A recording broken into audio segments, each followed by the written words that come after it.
Hello YouTubers, this is Cessnaace doing a response video to Super Dan 88's video, which I had to write down the name of. Let's discuss nostalgia versus first impressions in retro gaming.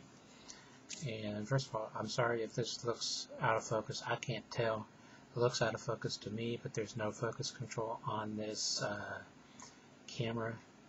I have upped the quality level another 2 points as high as I can and still be able to upload to YouTube and still be in this century. Anyway,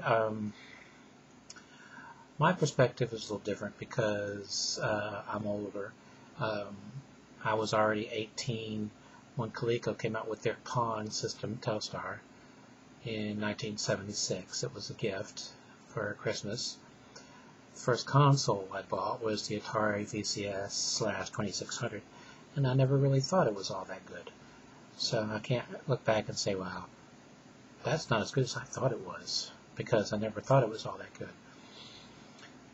Flash forward a couple years, everybody's playing NES. My brother's got an NES. I'll go to the store with the intention of buying an NES, and I buy a Sega Master System instead.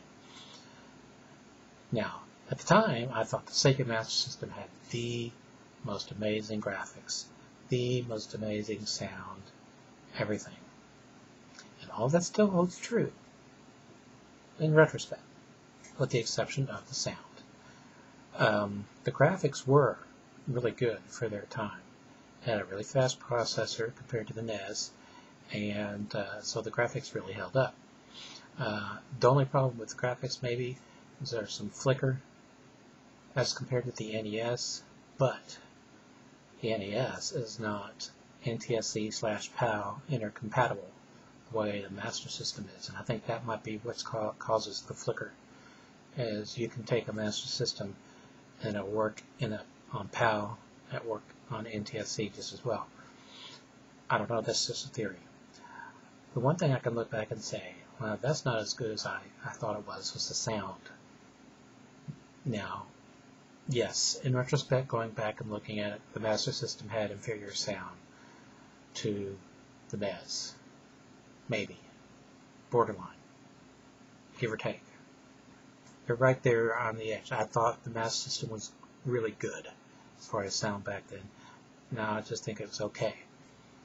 However, had Sega used the Yamaha FM sound chip that they used in Japan, and Luke Morse knows all about this, it would still be finally looked at today by everybody as far as sound was concerned, because that sound is just awesome compared to what we got everywhere else in the world. But anyway, I don't have a specific game to go back and say, well, I thought this was the bee's knees. Okay, that's even older than me, that expression. But today I think it's horrible. I'm just going to go with what I just put down, and that's the sound on the SMS. Okay? Okay. Next. Stay awesome.